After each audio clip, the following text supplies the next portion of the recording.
con Liliana habíamos quedado, yo voy a hacer una breve introducción del proceso, de básicamente de qué se trata la mediación, la estructura, de se designa el mediador, y algunos puntos que tienen que ver de los procesos que tienen que someterse a mediación, algunos efectos, algunas características o algunas cuestiones formales dentro de las, del proceso o de las audiencias. Bueno, la mediación es una instancia previa obligatoria, así es el término formal que se le da, y también se lo entiende como un medio alternativo de resolución de conflictos. No obstante eso, siempre se busca que, por lo menos de los mediadores, que no se lo entienda solamente como un paso formal previo a un juicio, sino que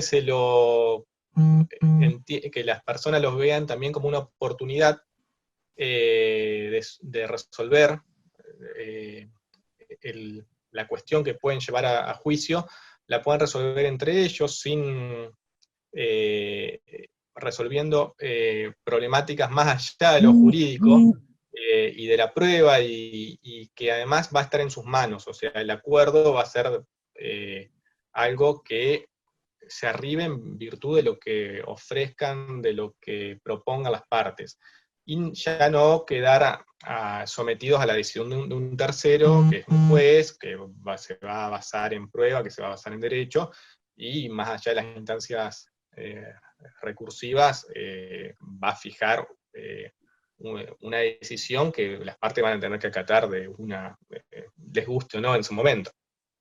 Entonces, la mediación hay que verla desde ese punto de vista, como una alternativa distinto a lo que es un proceso judicial, y que también es una oportunidad para resolverlo de otra forma, con opciones más amplias, porque además las opciones la van a dar las partes.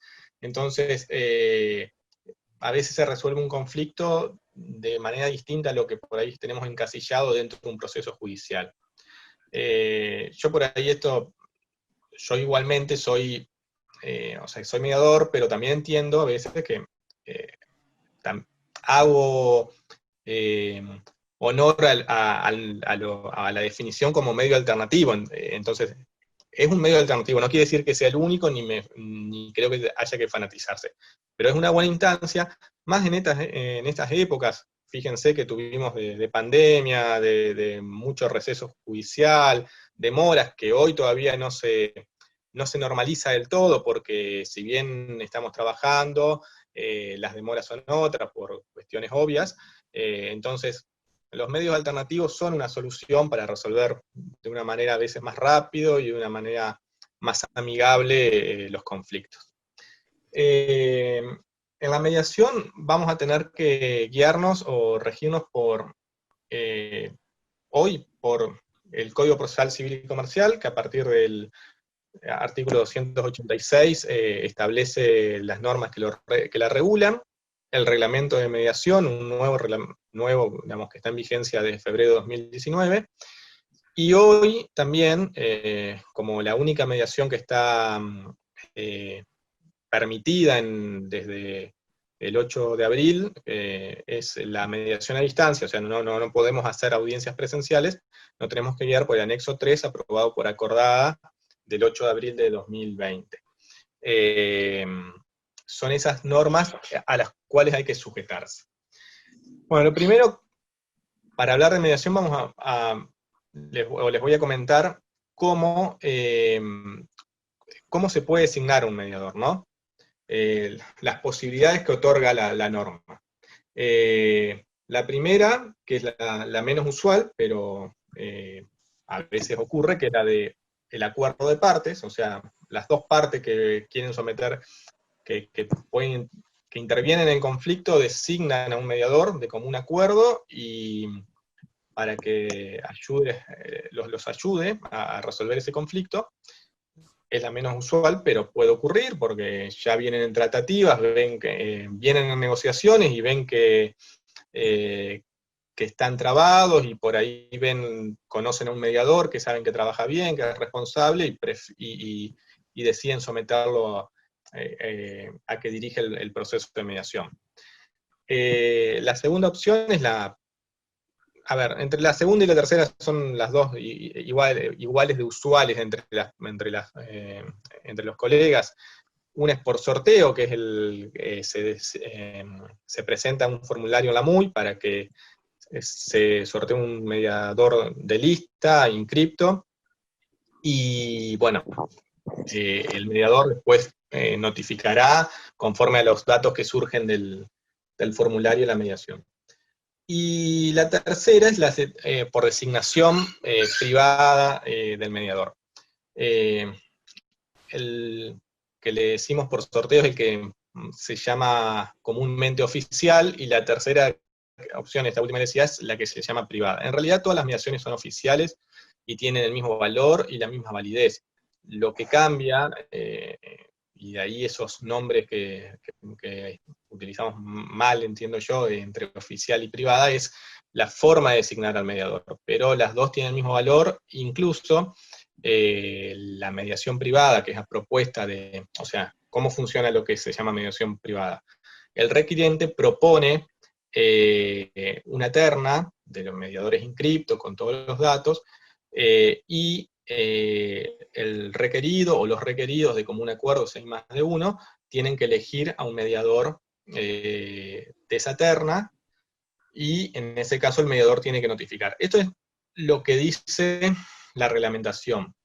No obstante eso, lo usual, el uso y costumbre, que es avalado por los colegas, incluso por el CEMAR, hacen que comúnmente lo que se propone la terna, pero el requiriente ya preselecciona un mediador que firma por un requisito formal que el mediador tiene que firmar la notificación, y ya fija una audiencia para el caso de silencio de la otra parte, o que elijan a ese mediador. Esto que le digo es de uso y costumbre, pero está avalado por, siempre se utilizó casi desde el comienzo de la mediación, básicamente para ahorrar costos y tiempo. Pero hubiera sido bueno que se reglamente, o que el reglamento de mediación lo tuviese en cuenta esta modalidad, pero no lo hizo, lo omitió, y sigue siendo como un uso y costumbre, le repito, avalado por los colegas, porque nadie impugna esa situación, y por el CEMAR, porque admite las rendiciones cuando se hizo la mediación de esta forma. En el artículo 4 del reglamento está bien especificado cómo se debe llevar adelante la terna, los datos a colocar en la terna, y bueno, y también cómo se elige al mediador. Les repito, son todas oficiales, entonces para mí se les debería dar el mismo trato, incluso sin mayores fundamentos. El artículo 24 del reglamento excluye de la posibilidad de notificar por cédula las mediaciones que son las privadas, por decirlo para que lo entiendan. Lo excluye sin fundamento alguno, porque la verdad que sería bueno que esas mediaciones también se puedan notificar a través de cédulas de oficina de notificaciones, para brindar mayor seguridad jurídica, para evitar mayores costos. Pero bueno, fueron excluidas, repito, para mí sin mayores fundamentos. Bueno, seguramente hoy ya no se usa mucho, pero para iniciar la mediación habrá que, se debe cumplir con ciertos requisitos de gastos, que hay que abonar gastos administrativos que establece el reglamento, y gastos de notificación. En general, los gastos administrativos casi, digamos, poco se está cobrando. Una de las razones era que el reglamento original fijaba un monto no me acuerdo, de 40 pesos, y un monto fijo, no se actualizó, entonces se dejó de cobrar porque era irrisorio, y bueno, ahora se actualizó, pero medio que la costumbre hace que no se pida, o muchos no lo pidan. No obstante, para que lo sepan, el mediador podría suspender o paralizar la mediación hasta tanto se le abonen los gastos de notificación y los administrativos. Los gastos de notificación por lo general se tienen cuando hay que enviar una carta documento o notificar en extraña jurisdicción. Pero en principio no, la notificación cuando es una mediación oficial, o sea, por sorteo, se hace a través de oficina de notificaciones. Así que eso no trae mayores gastos. Bueno,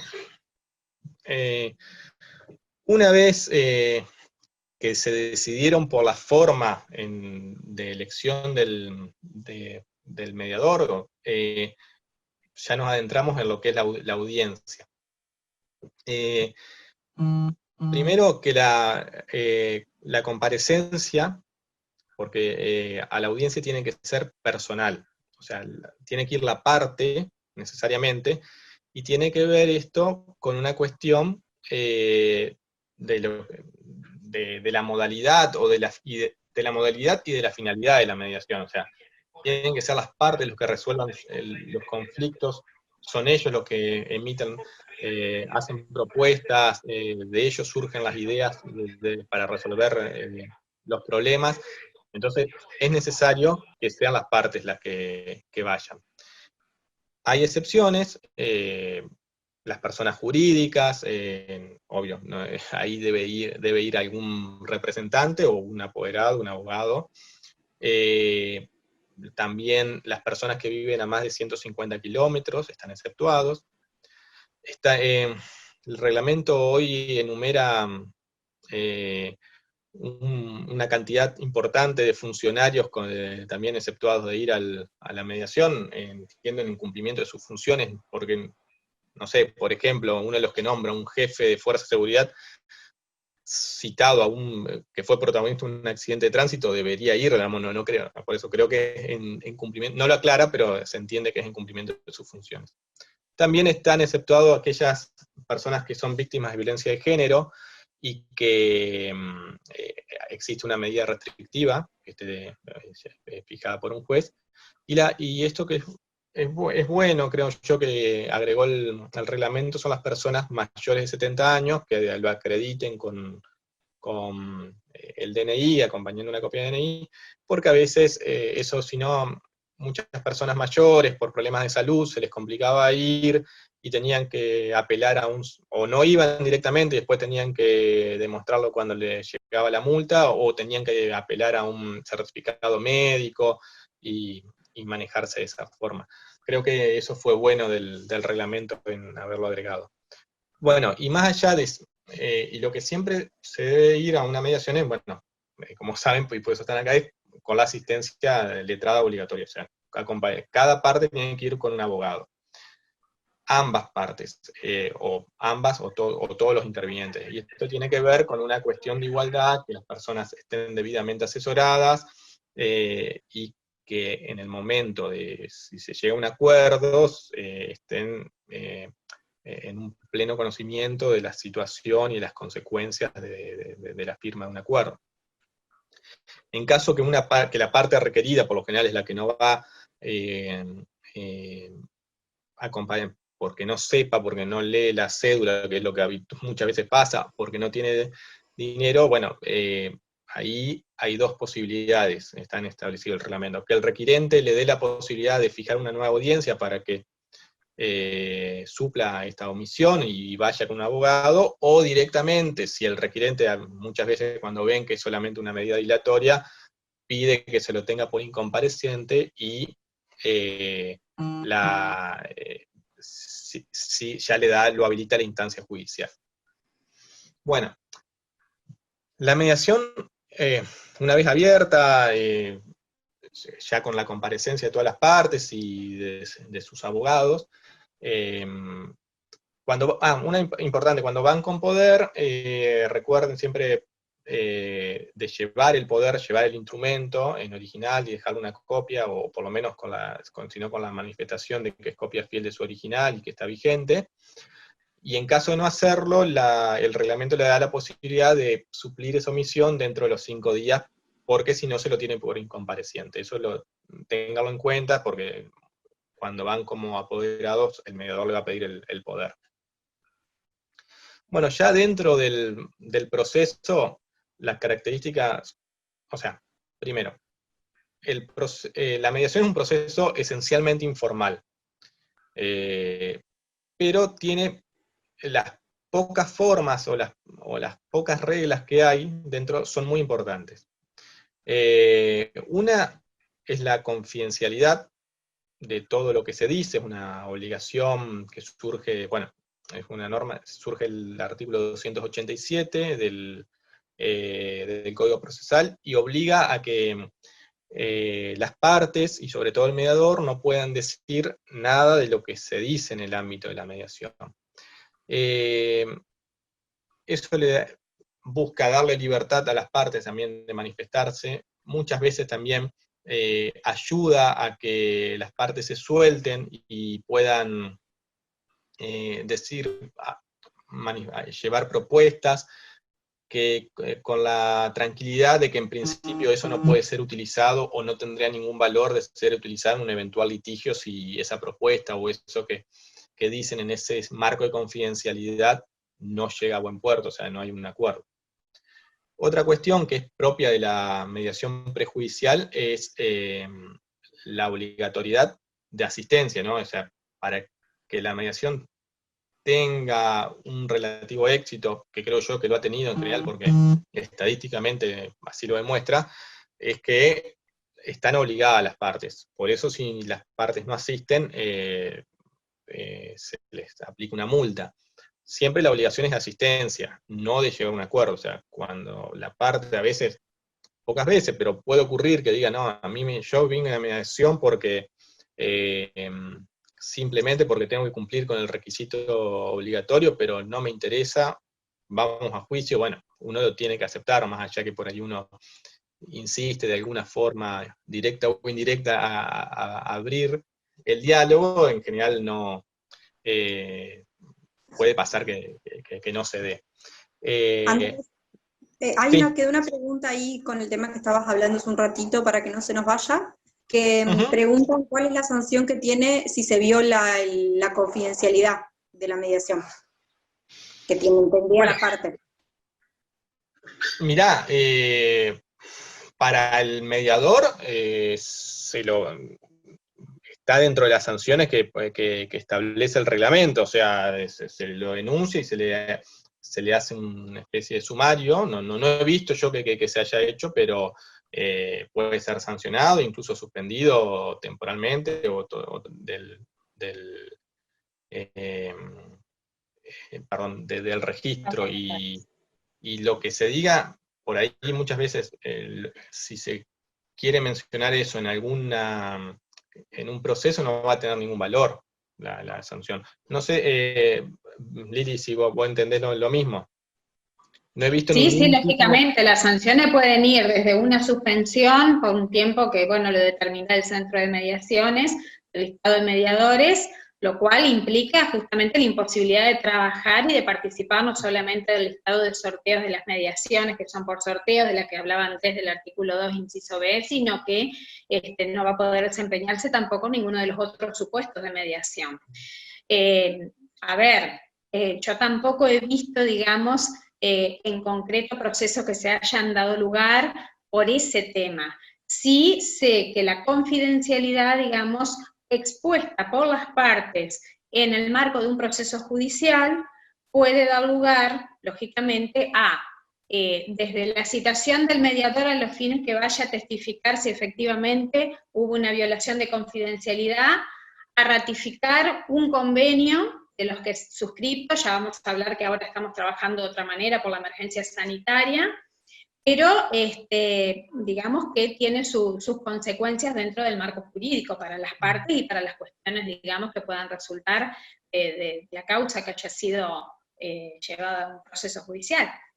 Sí, me hiciste acordar que no lo dije, que el mediador en principio estaría relevado del deber de confidencialidad en caso de que se entere de la comisión de un delito grave, delito contra un menor. En ese caso eh, podría romper el deber respecto de esa situación y denunciarla. Y lo mismo ser citado, ¿no? Bueno, todo esto que yo digo de estas características son muy importantes, y más que importante, es imprescindible que los mediadores la digan en el discurso inicial. El tedioso discurso inicial para las partes, perdón, para los abogados, pero yo sé que los aburre, pero es muy importante. ¿Por qué? Porque la parte va a la mediación en general sin saber de qué se trata. Y además es muy importante para el desarrollo del proceso, porque si no se fijan esas pequeñas, esas pocas reglas, pero importantes, después se puede, el desenvolvimiento de la mediación se puede dificultar. Entonces, si vos fuiste claro al principio, a veces cuando hay interrupciones, a veces no hace falta ni siquiera decirlo a la parte, simplemente con un gesto, un ademán, lo entiende porque recuerda lo que vos le dijiste al principio. Se le remarca lo de la confidencialidad, se le remarca lo de, lo del diálogo, lo de la oportunidad. Y una vez en mediación, para tratar, tratar temas más allá del objeto y las posibilidades que hay, podríamos decir que casi no hay límites, o el único límite sería el orden público. Es lo que puede limitar las opciones, las propuestas y hasta los objetos de mediación. Y en eso, y que sea el orden público el mayor límite dentro de una mediación y dentro de un acuerdo, es lo que hace también fundamental que el mediador en mediaciones prejudiciales sea abogado, ¿no? Es lo que hay mediadores para otro tipo de conflictos de distintas profesiones, lo cual se entiende, pero no solamente por una cuestión de incumbencia, lo cual yo defiendo, pero además creo que para hacer respetar el orden público y que se cumpla, es muy importante que sea abogado. No sé si me estoy yendo mucho, Lili, si vos vas a alcanzar, pero quería...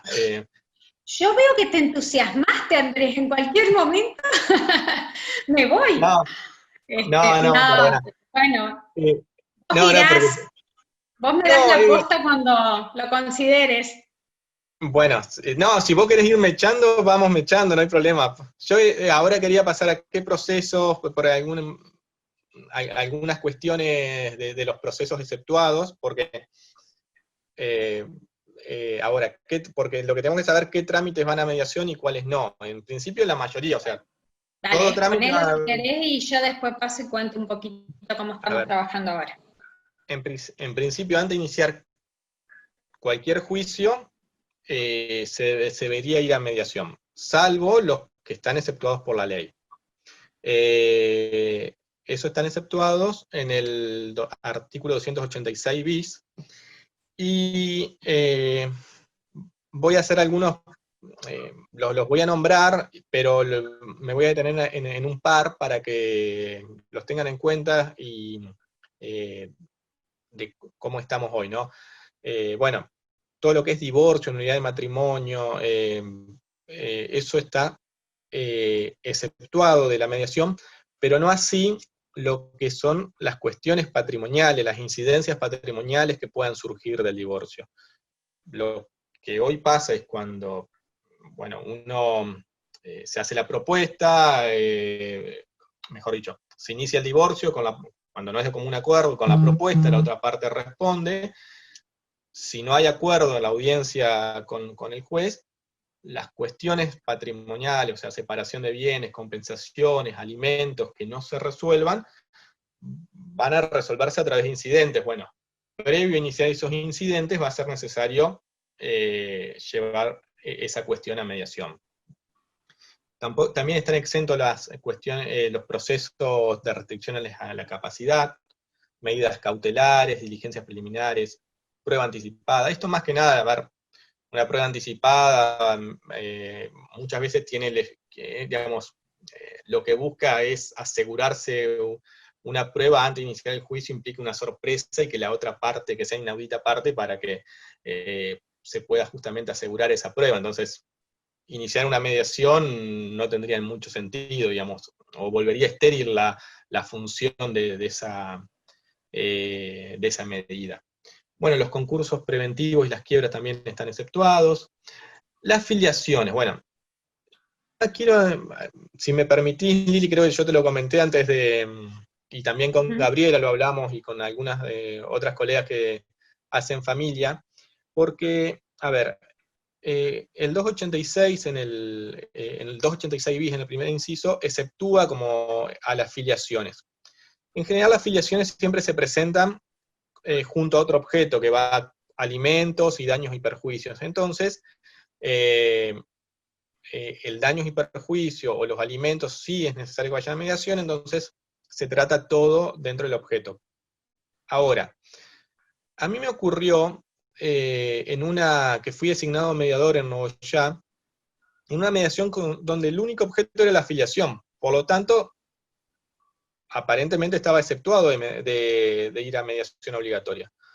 No obstante, la jueza de familia de Nogoyá, cuando le llegó el caso, dijo que debía hacerse la mediación, y aplicando la ley procesal de familia, que dice que todo proceso de familia, previamente, y salvo que esté expresamente exceptuado, debe ir a mediación.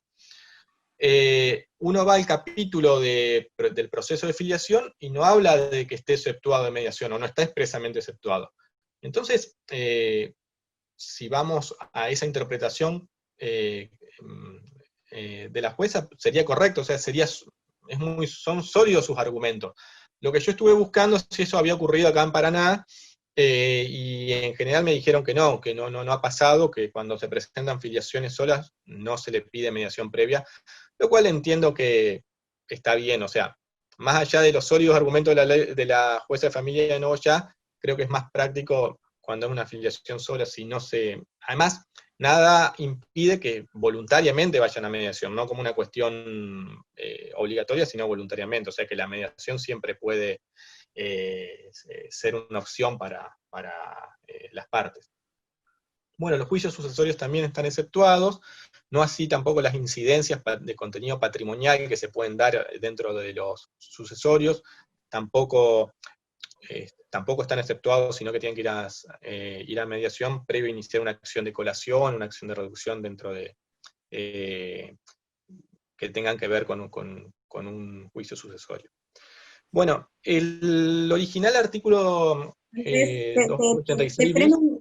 Te freno un minuto. Hay una chica que levantó la mano que quiere hacer una consulta. Mariana, ¿sí? Habilitaste tu micrófono. Hola Andrés, ¿qué tal? Hola, ¿qué tal? Buenas tardes, Andrés.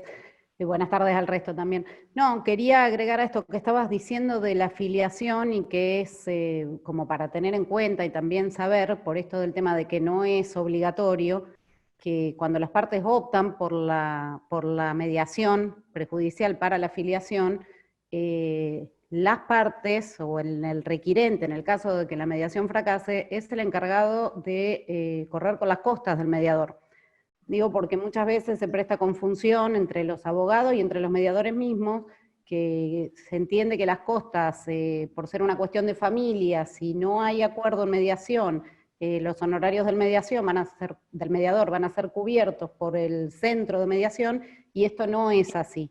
Con lo cual, yo por lo menos como mediadora, como ya me ha pasado de verme en esta situación, incluso de no saberlo, como mediadora siempre le aclaro al requirente. En el caso de que esto fracase, los honorarios del mediador corren por cuenta del requirente, no del centro de mediación. Digo como porque no es un dato menor y porque hay muchos abogados que no lo saben tampoco, y muchos me han preguntado, pero ¿cómo? Es una cuestión de familia. El centro de mediación es una de las causales de gratuidad de ley, digamos. Y bueno, no es así, el centro de mediación, ya lo ha dicho, tiene por lo menos esta modalidad y ya ha rechazado varios pedidos de adelantos de honorarios por este tema, con lo cual, bueno, nada, lo digo como dato para tener en cuenta para los abogados también, para que lo sepan. Sí, el criterio es que al no ser obligatorio no deberían abonarlo, o sea, salvo creo que cuando el juez, hay una derivación del juez, ahí sí te los pagan. Claro, no sé en ese caso, no me ha pasado y no conozco otros casos como este que decías vos de Nogoyá, donde la jueza expresamente hace la derivación y nada más que por filiación. Pero... Sí. Pero, a ver, No, a mí me llamó la atención lo de Nogoyá porque cambiaba la regla y lo que todos, o sea, por una ley nueva, relativamente nueva, pero posterior por lo menos a la 9.776, se cambiaba el criterio de lo que era habitual. Según ese criterio, que te digo, no sé si llegó a Cámara, no creo que se haya apelado, difícilmente se apelan estas cosas, porque lo que hacen es más es demorar el proceso, pero era un criterio nuevo, algo distinto a lo que veníamos, por eso lo mencioné como algo llamativo. Claro, una derivación expresa. Bueno, volviendo a las excepciones, la ley original exceptuaba, digamos, podríamos decir que los procesos estaban exceptuados en la mayoría por su objeto. Acá establecía un inciso por el sujeto, que era cuando el Estado nacional, provincial o municipal fuera parte, estarían exceptuados de mediación.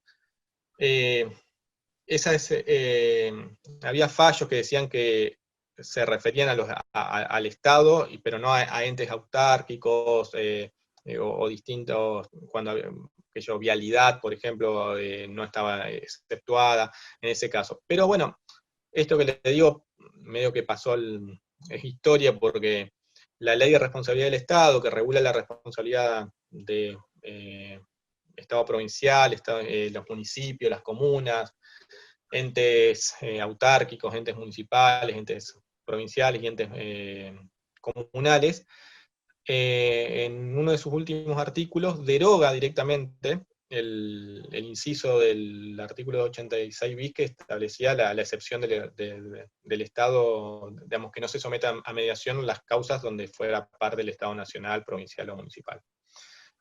Por lo tanto, hoy deberían ir a mediación en cuestiones.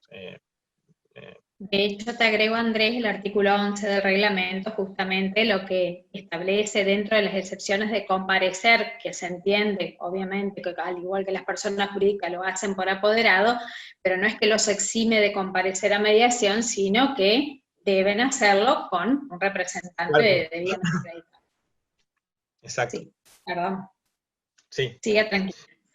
Bueno, no, por último decía, quedaría el desalojo como para decirles... Andrés, ¿me escuchás? ¿Sí?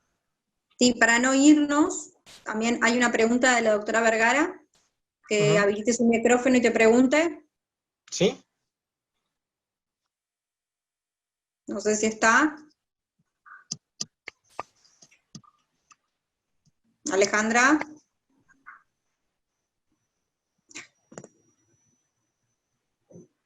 Bueno, hay una pregunta por chat, porque la colega no pregunta, la hago y dice, te la hago al final, porque no es sobre temas de excepciones, así que lo hacemos al final. Seguí nomás, Andrés, perdón. Dale. Bueno, quiero ser breve, dos cosas más. Una, bueno, exceptuado también está el desalojo si lo que se va a reclamar es el desalojo solo. Lo hago más corto para que Lili pueda hablar también. Si uno va a ir a juicio por desalojo, cobro de pesos y o daños y perjuicios, va a tener que ir a mediación por las cuestiones que tienen que ver cobro de pesos, por falta de pago de alquileres y daño y perjuicio. Ahora, si van a reclamar solamente el desalojo, están exceptuados de ir a mediación. Pero si el requirente, el accionante, el futuro accionante decide ir a mediación por el desalojo, aunque vaya solo desalojo, el requerido está obligado, ahí se vuelve obligatoria la mediación para las dos partes, si se da la decisión. Yo quiero decir, si me permitís, dos cosas más y breve, Lili. Una es que el reglamento anterior no establecía plazos de vigencia del acta. Este sí, establece que el acta tiene una vigencia de 1 año, lo cual hace entender que si ha pasado 1 año desde el cierre de la mediación y no se inicia la demanda, deberías hacer una nueva mediación sobre ese objeto para poder iniciar la demanda. Y la otra tiene que ver también con una modificación, no tanto del reglamento, sino del Código Civil y Comercial de 2015, en cuanto a los efectos de la mediación en cuanto a la prescripción. que lo establece como una causa de suspensión autónoma. Antes las leyes que regían la mediación lo establecían, le daban los efectos de la interpelación extrajudicial, lo cual ese efecto suspensivo es por una sola vez. Bueno, hoy es una causa de suspensión autónoma, o sea, el pedido suspende desde... lo suspende desde que se notifica la mediación o se celebra la audiencia, lo que ocurra primero, dice, hasta 20 días posteriores al cierre de la mediación.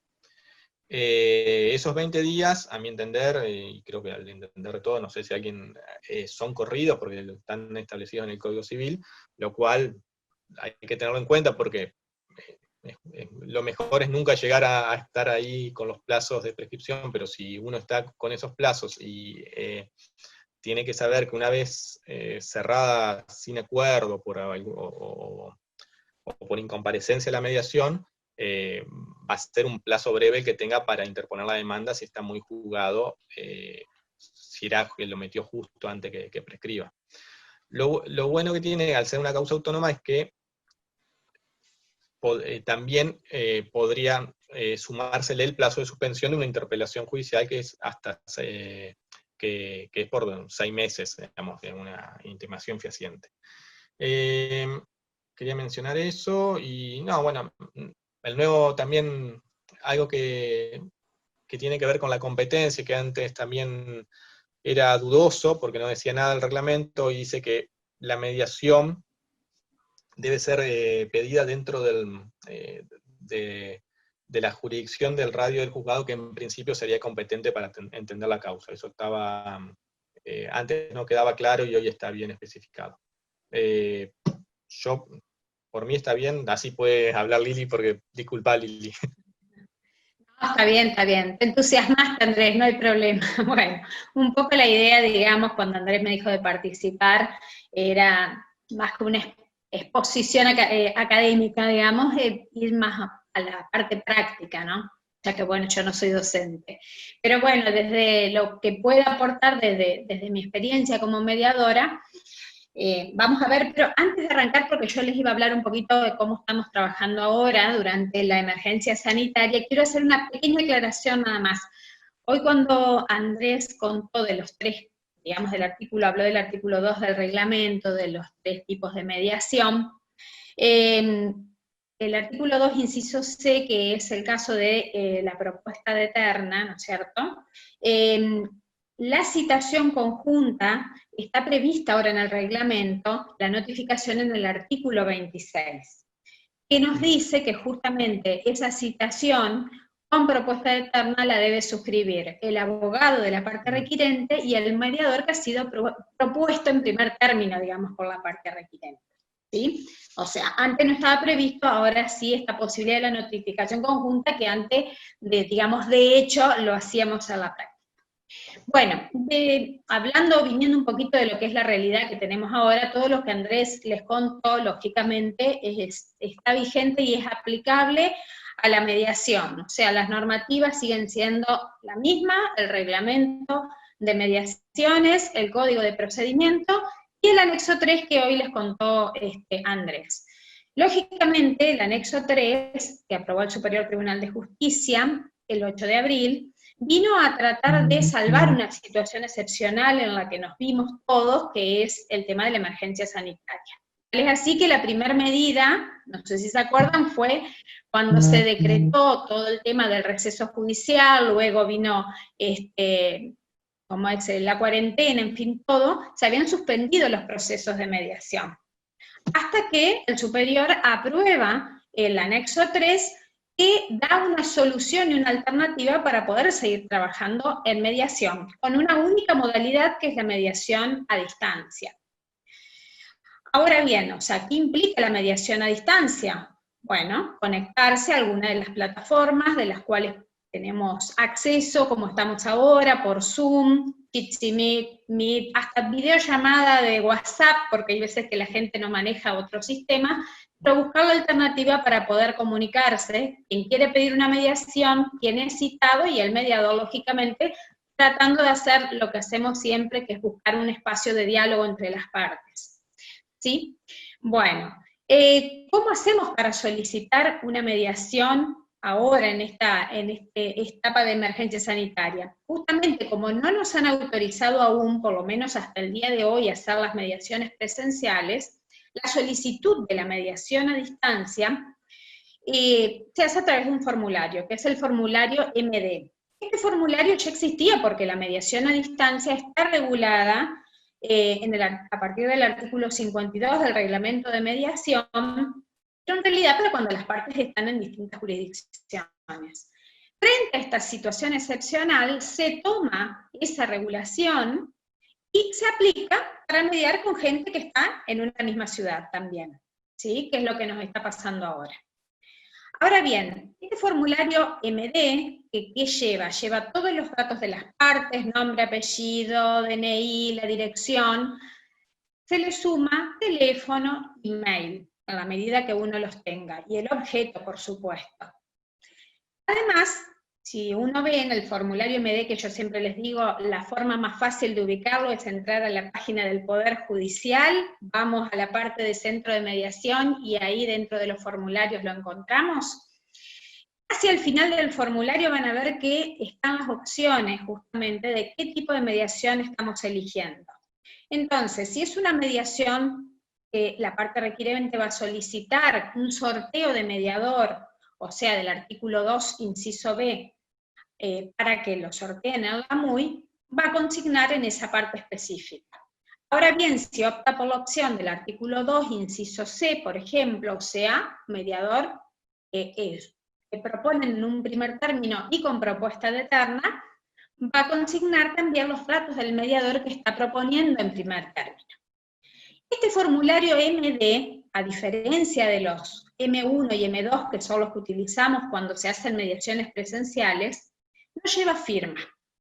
Se envía, o sea, ni del abogado, ni de la parte solicitante, de requirente. Se pasa, digamos, en un PDF, se envía por un correo a la MUI, a la Mesa Única Informatizada. En los casos de mediaciones cuyo objeto requiere el pago de un arancel, por ejemplo, un accidente de tránsito, donde reclamamos indemnización, daños y perjuicios y demás, que no haya, o la salvedad, un beneficio promovido, un beneficio de litigar sin gastos, se debe mandar también junto al MD en PDF el arancel, ¿sí? Cuyo pago se efectúa mediante transferencia a una cuenta del centro de mediaciones, que en el anexo también, en el anexo 3, está especificado el número de cuenta. En la MUI recepcionan este mail, que se envía justamente a la MUI y se acostumbra a enviar con copia al abogado de la parte requirente, y desde la MUI remiten un mail al mediador. Por ejemplo, tomemos el ejemplo del caso del mediador que ha sido propuesto en el artículo artículo 2, inciso C, que va a notificar al mediador, a la parte y al centro de mediaciones, que ha sido designado un mediador y que se ha dado inicio a un proceso, ¿sí? A partir de ahí, ya la parte requirente va a coordinar con el mediador la plataforma a utilizar para la audiencia, la forma de notificación. Generalmente, en los casos, porque hagamos un paréntesis, o sea, a ver, las mediaciones por sorteo, la oficina de notificaciones de tribunales es la que generalmente uno utiliza para notificar y evitar un gasto a la parte. Pero hoy por hoy, en este momento, y hasta hoy, digamos, no están notificando. Entonces, la alternativa son los correos privados. O bien, está prevista, lo menciono porque está previsto, pero por ahí, en mi caso particular, no hago uso de esa modalidad. A modo de excepción, dice el anexo 3, se permite que el mediador solamente por esta situación de emergencia sanitaria concurra, digamos, a llevar la notificación personalmente. Obviamente tendría que trasladarse al mediador hasta la casa del requerido y dar con el requerido para que le firme la citación. Lo cual implica que si, entiendo yo, si no se están exponiendo a los oficiales de justicia para que vayan a notificar, el mediador también se expone en una situación de pandemia, ¿no es cierto? Por eso por ahí, yo en mi caso puntual aclaro, cada cual elige su modalidad, trabajo con notificaciones, digamos, con algún correo oficial, generalmente el correo argentino. Bueno, esa citación, siendo de las mediaciones con propuesta eterna, va a ir suscripta por mediador y por el abogado de la parte requirente. El abogado porque es en representación de su cliente quien está citando mediación, y el mediador porque acompaña con la firma, ya que al solo efecto, digamos, de avalar la fecha de mediación que se está proponiendo, porque justamente como sería una citación de las que mencionamos del artículo 26 con notificación conjunta, ya se propone una fecha y una plataforma para conectarse el día de la audiencia, que será utilizada siempre y cuando la parte requerida no ejerza su derecho de optar por otro mediador de la terna. Esto también lo voy a aclarar porque cuando se hace, que a veces se generan dudas, cuando se envía la citación, por ahí se dice, ¿y qué plazo para ejercer la opción? Desde que recibe la citación el requerido, tiene 3 días hábiles para despachar la elección de, si así lo desea, de otro mediador de la terna. Puede pasar que el correo se demore en llevar la carta, puede pasar, pero lo importante es que el envío, o sea, la constancia de envío de esa elección, sea dentro de los 3 días hábiles en que ha recepcionado la citación a audiencia. Bien. Las partes comunicadas de la audiencia, llega el día de la audiencia, se conectan a la plataforma que hayan elegido. Generalmente uno también le pide cuando envía la citación al requerido, que su abogado o el requerido mismo tome contacto, ¿no es cierto?, con el mediador o con la parte a los fines de ver si puede conectarse con la plataforma que ha sido propuesta, porque a veces uno sugiere, por ejemplo, Zoom, y la persona dice, no, yo no manejo Zoom, no sé cómo conectarme, y piden cambio de plataforma. Entonces eso también es importante, y además para saber con quién van a estar acompañados, porque justamente uno, cuando en el ejemplo que estoy dando del Zoom, uno tiene que darle admisión a quien se va a conectar, y por ahí se puede conectar realmente quien viene a la audiencia o no, ¿sí? Entonces, uno pide que lo posible tomen contacto previamente. A veces lo hacen y a veces no, esa es la realidad. Llegado el día de la audiencia, se conectan a la plataforma, y como hoy explicó Andrés, el desarrollo de la audiencia es igual que cuando estamos presencial, o por lo menos hacemos el esfuerzo para que sientan de que es igual, ¿no es cierto? Se hace el discurso de apertura, con la explicación de cómo se va a trabajar, el carácter confidencial de la audiencia, y se desarrolla la audiencia, lógicamente, las partes harán sus exposiciones, la parte requirente expondrá su pretensión, el requerido también contestará, y bueno, al cabo de todo el proceso puede pasar, como ocurre con las presenciales, que haya que pasar a un cuarto intermedio, puede ser que en una sola audiencia finalice, sea con acuerdo, sin acuerdo, en fin, hay distintas alternativas. Cuando termina la audiencia, si han comparecido ambas partes, ¿cómo cerramos? Porque no estamos en la misma sala. El anexo 3 nos dice que el mediador deberá remitir por mail a todos los participantes el contenido del acta. Entiéndase por todos los participantes, abogados y partes. Por eso es tan importante el tema de consignar los mails en el acta. Y cada una de las partes, es con lo cual se integra este acta de mediación, esa firma electrónica es a través de las ratificaciones desde sus respectivos correos electrónicos.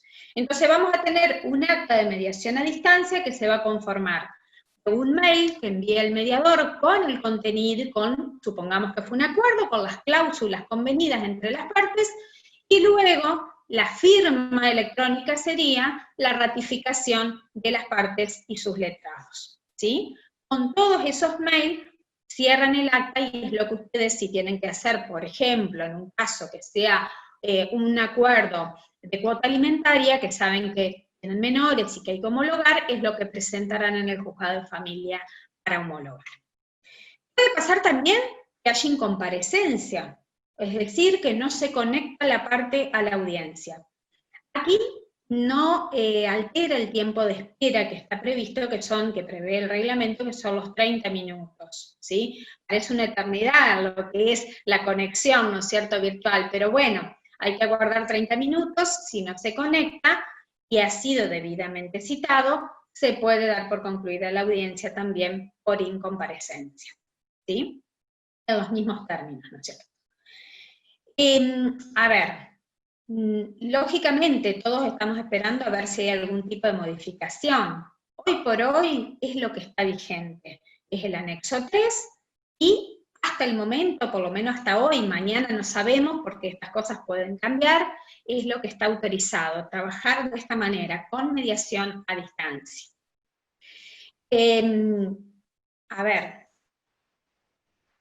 no es fácil, lógicamente, hay gente que le cuesta conectarse, hay gente que opta inclusive por no mediar, porque no le gusta esta metodología, pero, reitero, o sea, yo creo que todos tenemos, y bueno, como colegas, los abogados que acompañan a sus clientes y los mediadores, tratamos de hacer el esfuerzo como para colaborar y hacerlos sentir que realmente esto no solamente que es válido, porque es totalmente legítimo el procedimiento, sino que, bueno, es la alternativa que hoy por hoy tenemos, ¿sí? Y te corto. Hay una colega que te quiere hacer una consulta, la doctora Varela, así que si quiere habilitar su micrófono, que lo habilite y pregunte.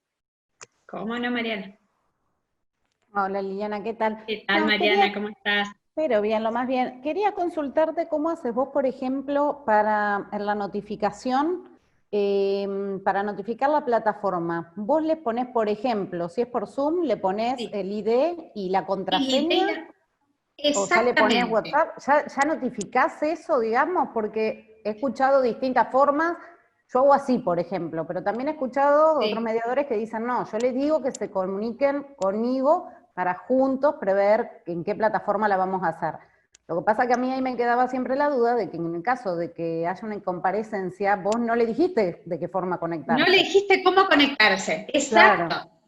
Vos le ponés el ID y la contraseña, por ejemplo, que fuera por Zoom. Yo estoy trabajando principalmente con Zoom y te digo por qué. Más allá de que me está resultando, digamos, como forma de comunicar, porque la verdad que tiene un formato, digamos, que es bueno y más o menos la gente lo maneja, sino que vos ya podés consignarle el ID y contraseña. Entonces, si vos, por ejemplo, de entrada prevés una mediación por videollamada, vos estás dependiendo de tener el teléfono correcto, digamos, del requerido, y que ese día, también vos podés decir, a mí la parte requirente me pasó tal teléfono del requerido, yo lo llamé y no atendió. El día de mañana, tranquilamente, el requerido puede plantear una nulidad del acta, porque dice, no, pero ese teléfono no es mío y tengo cómo demostrar. A ver, ¿te excede al mediador? Sí, porque el mediador no tenía por qué adivinar que le habían pasado mal una información, un dato. Convengamos que trabajamos por los datos que vienen del formulario MD, que es el que envía la parte requirente, ¿no es cierto?, a la MUI. Pero, si vos, por ejemplo, ya consignaste una plataforma como el Zoom, le pasaste el ID y contraseña y no se conectan, vos decís, bueno, contaba con los elementos. E inclusive por eso yo hacía esa aclaración, que yo también le pongo un rengloncito, pero les pido por favor que tomen contacto previamente, para saber, como te decía, quién se va a conectar, y aparte, para saber si esa plataforma le es viable o necesitan un cambio. Pero ya ahí es distinto porque uno ya, generalmente, si alguien te llama, te va a llamar el abogado. Por lo general te va a llamar el abogado. Es ahí, y ahí es donde de última, viste, vos decís, bueno, cambiamos la plataforma, pero consensuada. Exacto, me ha pasado de notificar para hacer por Zoom y llamar y que terminara haciendo una videollamada porque la gente no tenía Zoom o algo por el estilo, pero la duda mía siempre es esta, ¿viste? Para el caso de que no comparezcan, ¿qué validez tiene esta notificación? Por eso te preguntaba si vos ya le ponés el ID, la contraseña, todo para... cosa que no haya excusa de decir, no me conecté por algo, no pude... No, claro, no tiene excusa de decir, no, llamé y no me atendieron en el estudio y no pude preguntar el ID. No, yo ya te lo di. ¿Entendés? Sí, nada más vale, creo que esa es la validez de las actas, tratar de ser prolijos nosotros, los mediadores, ser prolijos en cuanto a que el acta sea válida, digamos, y no pueda atacarse de nulidad, de notificación. Claro. Y lo otro, te iba a hacer un comentario nada más para agregar. Dime. que me han comentado que hay, no sé qué juzgados, pero sé que algunos juzgados están exigiendo ahora, que no sé si es requisito o no, bueno, no sé, dejo como la duda, pero que en el acta, como vos decías, el acta es válida a través del intercambio de mail de todos ratificando que concurrieron y ratificando el acta. Supuestamente con ese acta, ya con la firma del mediador, ese acta impresa, digamos, es válida. Tengo entendido que hay varios juzgados que lo que están pidiendo es las ratificaciones, o sea, el acta de mediación, pero que le piden a los abogados que adjunten las ratificaciones a través de correo de todos los participantes. Con lo cual, nada, dejo la inquietud, ¿es válido, no es válido? Creo que eso no lo pide, bueno, pero bueno, vos nada, fíjate que, claro, para pensarlo. yo por ahí no sé si es por un criterio de los jueces o es desconocimiento, digamos, de lo que dice el anexo 3, porque si uno lee el anexo 3, viste que es clarito. Dice que el mediador debe remitir el acta vía mail y las ratificaciones deben venir de los mails de las partes. Por eso yo siempre lo que le digo es, lo chequeo, porque muchas veces se olvidan. Les digo, cuando yo les mando el mail del acta, se los mando conjunto a todos los correos de los que están participando. Y les pido que las ratificaciones las hagan con copia a los otros participantes. Que con simplemente contestarme mi email del acta, que pongan contestar a todos, ya le responden. Muchas veces la gente por ahí no se da cuenta. Entonces yo chequeo, porque si no lo hicieron, les reenvío las ratificaciones para que todos tengan, porque si no, a alguno le va a quedar, le va a faltar una firma, digamos, electrónica. Y ahí se puede generar el inconveniente. Pero el anexo 3 no requiere la firma en soporte papel, o sea, hoy por hoy, viste que es lo que está vigente. Pero bueno, ya después, los jueces, ¿qué es lo que resuelven?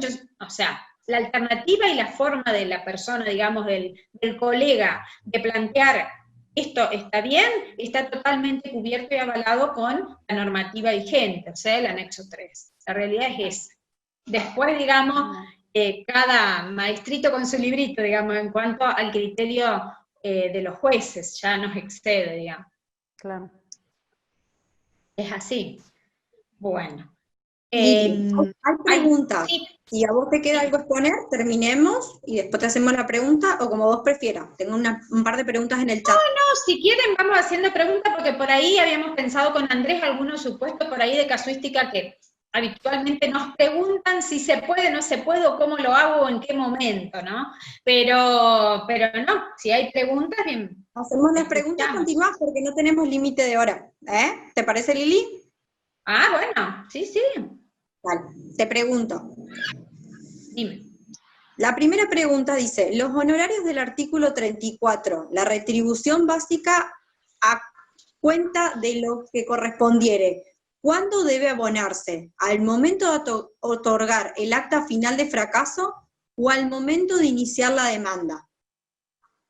Bueno, la retribución básica, que cuando se prevé en los casos en que se cierra sin acuerdo, o bien, ahora lo vamos a aclarar, el tema de la incomparecencia. ¿Por qué lo aclaro? Porque cuando hay una incomparecencia, el mediador tiene derecho a percibir el 50% de la retribución básica. Si ambas partes concurrieron y no hubo un acuerdo, puede requerir el pago de la retribución básica cuando finaliza la mediación. Muchas veces, en consideración a los colegas, que por ahí, sobre todo los supuestos del artículo 2, inciso C, o sea, de cuando son con propuesta eterna, que nos pidan la mediación, no tiene consideraciones de diferir ese pago y no cobrárselo, porque ¿quién debería abonar esa retribución básica en esos supuestos? Y la parte requirente, quien ha solicitado la mediación. Reitero, estamos hablando de supuestos donde no hay acuerdo. A ver, el mediador tiene derecho a cobrar. Si esa causa, como hoy dijo Andrés, las actas tienen validez de 1 año, las partes resuelven, la parte requirente dice, no, pasó el año, decidí no judicializarse, en mediación se cerró sin acuerdo, no se abonaron la retribución básica, y después tampoco quiero iniciar el juicio. Es de buena forma hacerle saber al mediador también, porque así como el mediador tuvo la deferencia de no cobrar la retribución en ese momento, también sabe y quiere recobrar su trabajo en algún momento, ¿sí? Obviamente el mediador en tal caso tendrá derecho, si la causa no se judicializa, de iniciar el reclamo contra quien pidió la mediación por esa retribución básica. Ahora bien, supongamos que ese acta se cerró sin acuerdo y se inició un juicio. Bueno, ahí habrá que ver quién resulta condenado en costas para ver a quién el mediador, condenado en costas si hubiese una sentencia, o puede haber un acuerdo que se homologue también judicial, y que las partes, por ejemplo, dicen, bueno, costas por su orden y acuerdan así.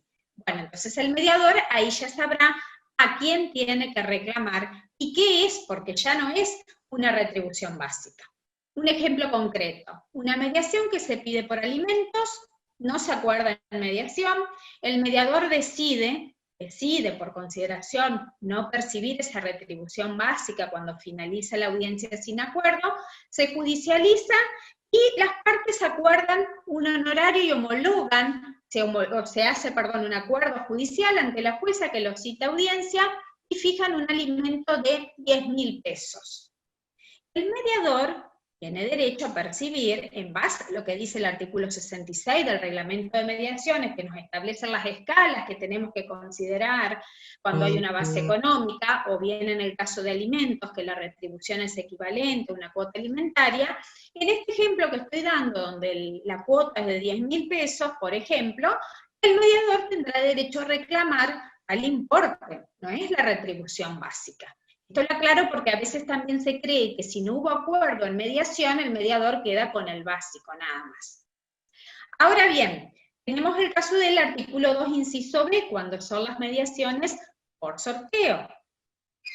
Nos llega la MUI nos comunica que hemos sido sorteados, que tenemos que intervenir en la causa de alimentos. No hubo acuerdo.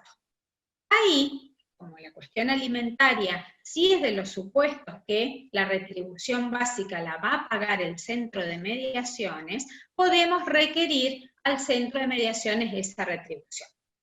Ahora bien, esa retribución, ¿por qué dice que está sujeta? Porque en realidad es un básico lo que le están pagando. Si pasa lo que yo planteé en el ejemplo anterior, que hay un acuerdo, y la cuota alimentaria judicial termina siendo de 10.000 pesos, el mediador tiene derecho a percibir esa diferencia, no se queda con los 4.620 que hoy por hoy es el básico que en acordada del Superior Tribunal se fijó en el mes de febrero, para el año 2020. Tiene derecho a cobrar esa diferencia, ¿sí? No sé si apuntaba para ahí la consulta. Muy clara, muy clara. Había cosas que yo tampoco no sabía. Muy clara. Te sigo con otras preguntas, Lili. Dice, previo a mandar el acta, creo que venía cuando estábamos hablando de todo esto a distancia, Lili, como para ponerte cuando estábamos hablando. Previo a mandar el acta, ¿debe ser firmada por el mediador con firme y sello? No, lo que se hace es un sistema similar, que es la firma que se llamaría electrónica, donde al pie del acta consignamos el nombre, apellido completo de las partes, en el caso de los abogados, número de matrícula, además del nombre, y que son los abogados, y los mismos datos en relación al mediador, o sea, el nombre, apellido, mediador y el número de matrícula. Yo digo que es una especie de firma electrónica, como nos pasa con los escritos, vieron que presentamos en los expedientes, que hoy por hoy ingresamos a los juicios por mesa virtual, que no va firmado y que va escaneado, lo que se hace es directamente mandar el PDF. Bueno, en este caso, lo que se hace es mandar en el texto del mail todo el contenido del acta con esa forma, digamos así, consignada. Claramente también hay un elemento que a la parte superior del correo va a figurar quién está remitiendo el mail. Por eso también por ahí uno le recomienda a la gente, ¿no? Que traten de tener en sus correos que se entienda lo que dice. Porque muchos se ponen, qué sé yo, pichicho2020@gmail, por ejemplo. Lo ideal es que se entienda el nombre y el apellido, porque más allá que en el contenido del acta va a quedar consignado que tal persona denunció tal mail, es mejor también en el punto de vista visual, porque cuando uno manda el acta, en la parte superior va a ver que el acta está siendo enviada desde el mail del mediador y a quiénes, porque se consignan, ¿no es cierto?, todos los correos. pero no es que uno imprime, escanea y manda, no. Disculpa que te interrumpa. La pregunta la había hecho yo porque justamente de un juzgado me lo exigieron. Yo había mandado el acta con todas las ratificaciones al abogado porque no se había llegado a un acuerdo, y del juzgado me exigieron que tenía que mandar yo porque estaría faltando la firma del mediador. Porque lo que supuestamente, así entendió el juzgado, lo que supuestamente dice el reglamento es que lo que se va a suplir con las ratificaciones son las firmas de las partes y de los abogados, pero no está suplida la firma del mediador, por lo tanto me exigieron que vuelva a hacer el acta, que la firme hológrafa, la escanee y la mande al abogado para que la pueda subir al juzgado. Eso es, yo no lo había entendido así, lo estaba haciendo, pero un juzgado me exigió que firme y escanee el acta. Yo te entiendo, porque por ahí, yo no sé, por eso digo, si es desconocimiento o es una actitud un poco caprichosa de los juzgados.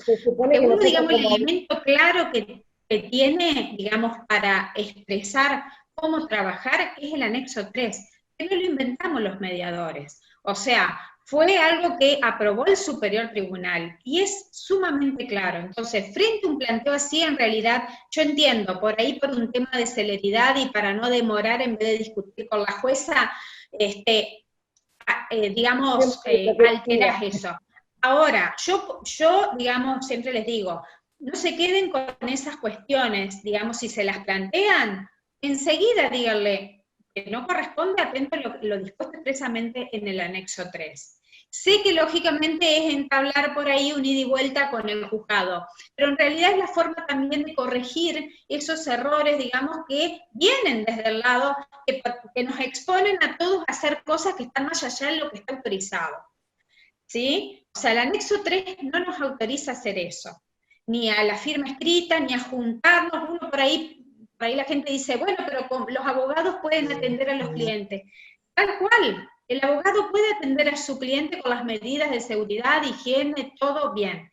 Pero los mediadores todavía no han sacado ninguna ampliación que posibilite como alternativa a la mediación presencial. Sigue vigente solamente el anexo 3, que es la mediación a distancia. Entonces, o sea, es un contrasentido que te estén pidiendo eso. Lamentablemente, reitero, son cosas que nos exceden, no. Pero bueno, hay que tratar que también adoctrinar desde este otro lado, digamos. Se supone que es una para que no nos pidan lo que quieran, digamos, por el lugar nomás.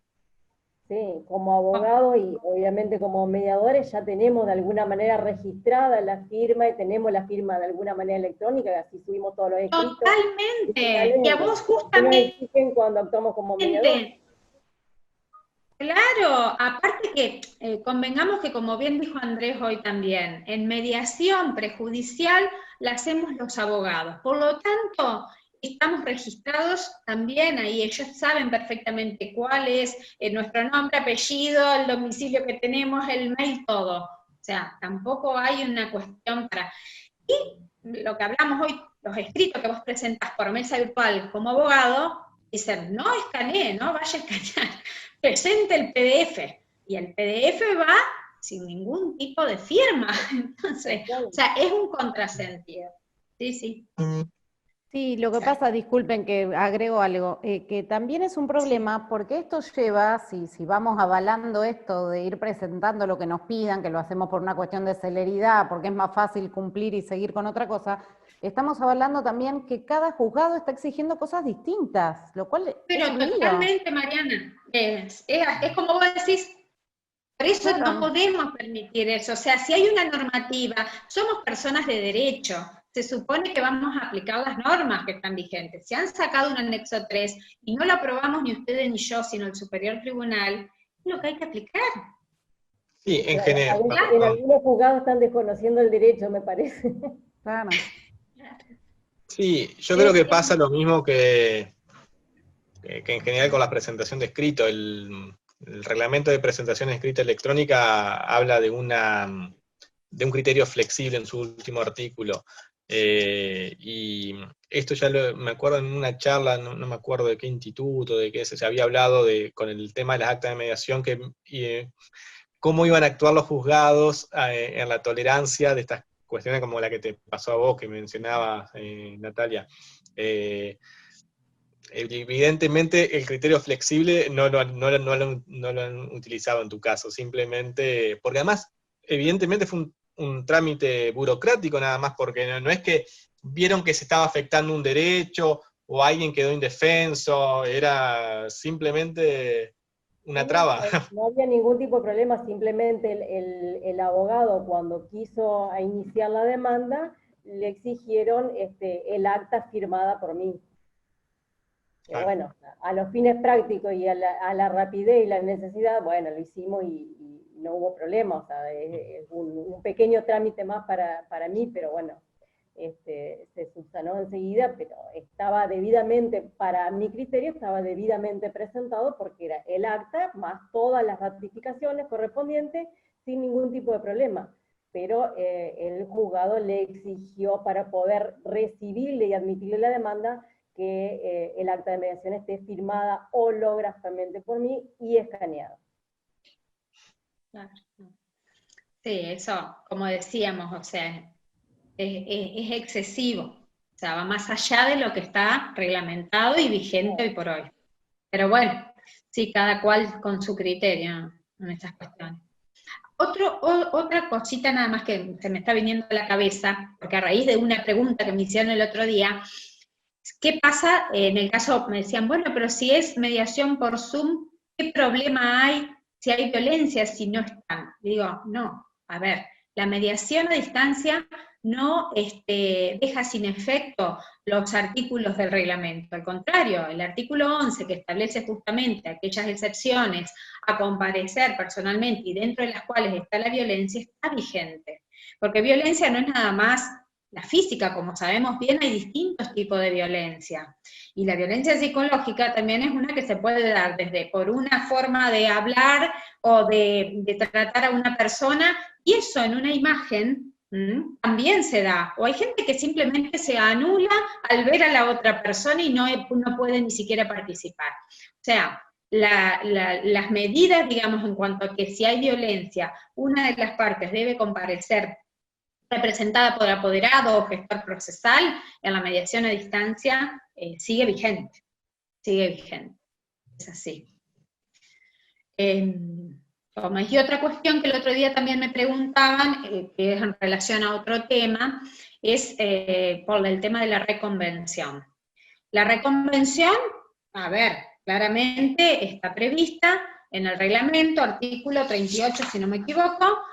No es necesario que quien quiera reconvenir tenga que plantearlo cuando recibe la citación a la mediación, porque en realidad ni siquiera sabe si al momento de ir a la audiencia a lo mejor surge una alternativa que haya algún tipo de acuerdo. A veces pasa.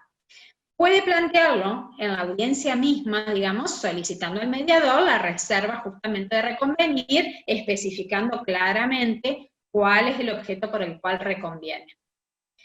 También eso dije, se me vino a la cabeza y que lo voy a comentar porque para mí estaba claro, pero bueno, el otro día me preguntaron si podían hacerlo o no cuando fuesen en la audiencia o había que hacerlo previamente. No, no es necesario hacerlo previamente, puede hacerse a la audiencia misma.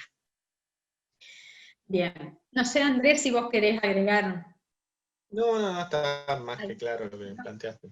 No, yo ahí veía unas preguntas que tenían que creo que ya respondió Mariana en el chat, que una colega preguntaba, creo que ya las respondió, que bueno, que es el gran problema que estamos viendo hoy.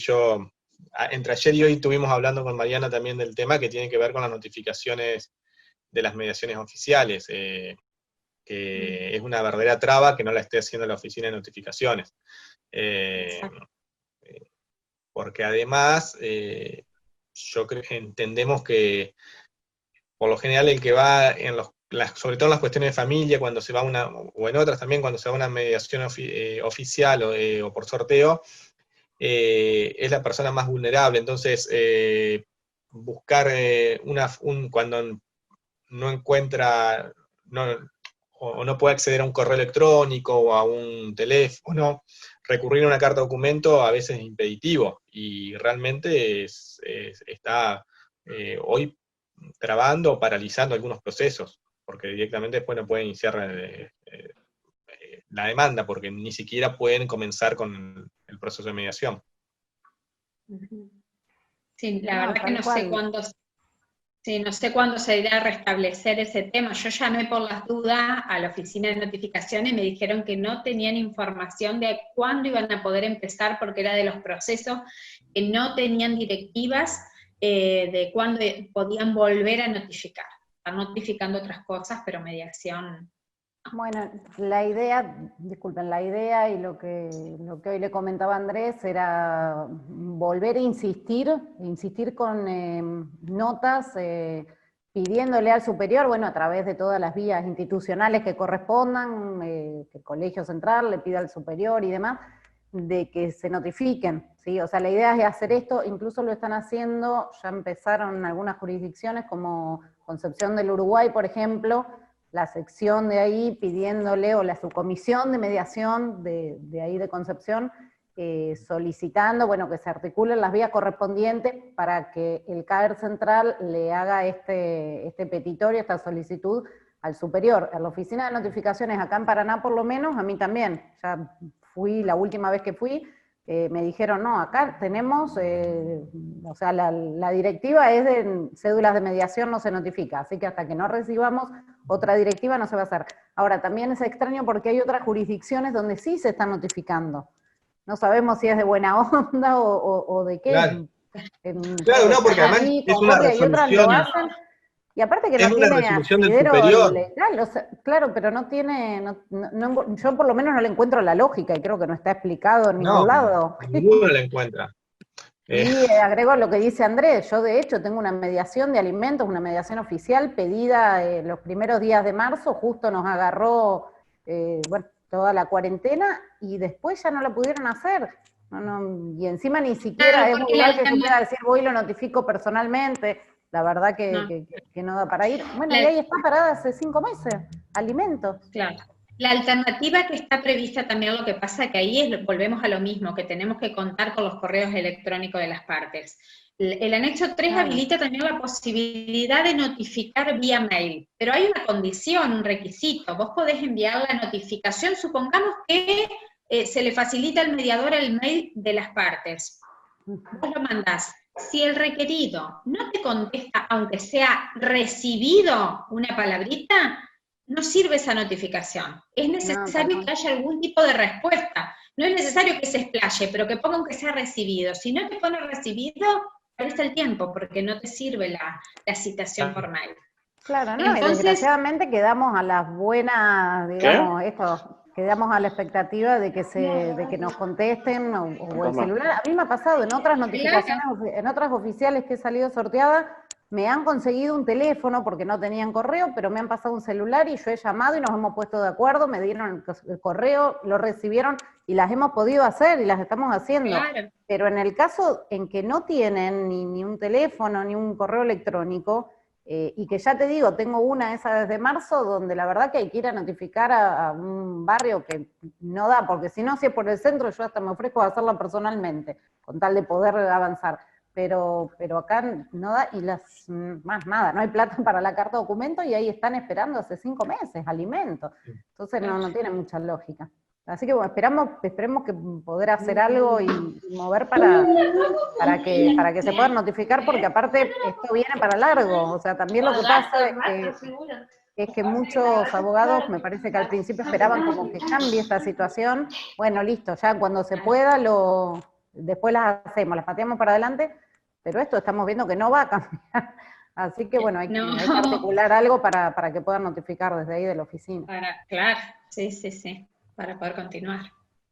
Es verdad. Sí, yo quería también aportar que tal vez, como me fui un ratito y lo comentaron, ayer entre los presidentes de distintas secciones nos pusimos de acuerdo para enviarle una nota al Colegio Central, todas las secciones, o la mayoría, por lo menos de los que participamos, unas 12 o 13 secciones entre las grandes y la más chica de la provincia, para en vez el Colegio Central también al Superior Tribunal con los mails de nuestras notas para que se refleje que en realidad es la posición de toda la provincia de Entre Ríos pidiendo por la restitución de las notificaciones por medio de la Oficina de Notificaciones para las mediaciones oficiales, precisamente haciendo alusión a las personas con situación de vulnerabilidad que necesitan acceder a la mediación oficial como único mecanismo para trabajar un conflicto y lo inaccesible que es a través de las notificaciones, digamos, de correos privados. Así que, bueno, imagino que mañana o el lunes a más tardar se estará haciendo esta gestión por parte del Colegio Central y bueno, y que el Superior Tribunal la atienda, porque, digamos, no se requiere para el notificador una logística especial que no sea la que es por cédula papel, si se tratara, digamos, de un proceso judicial. Así que bueno, esperemos pronto tener novedades en ese sentido. Sí, ojalá haya suerte, la verdad, para facilitar esto. Sí. Bueno. Así que, bueno. Gaby, ¿hay alguna pregunta más? Gabriela, no sé si hay alguna pregunta más o algún aporte. No hay más preguntas, nadie más levantó la mano, así que vamos a cerrar. Ana. Bueno, agradecerle en primer lugar a Andrés y a Liliana por prestarse, por darnos esta charla enfocada desde los aspectos normativos y también desde los aspectos prácticos, y a cada uno de los demás que se han hecho presentes con su presencia y también con los aportes, con las preguntas, han hecho bien didáctica y bien rica esta charla, así que también muchas gracias por estar, y bueno, los invitamos el martes que viene, va a haber un café jurídico de temas previsionales, y luego vamos a tomarnos un descansito, así que bueno, cordialmente invitados todos para el martes que viene, y que tengan buenas noches. Muchas gracias, gracias por invitarnos. Gracias, muy bueno. Bueno, muchas gracias a todos, y bueno, en mi caso, mi primera experiencia, así que espero que de algo haya servido por ahí lo que uno trata de transmitir y de aportar desde su lugar, digamos, de mediador, de ejercicio profesional nada más.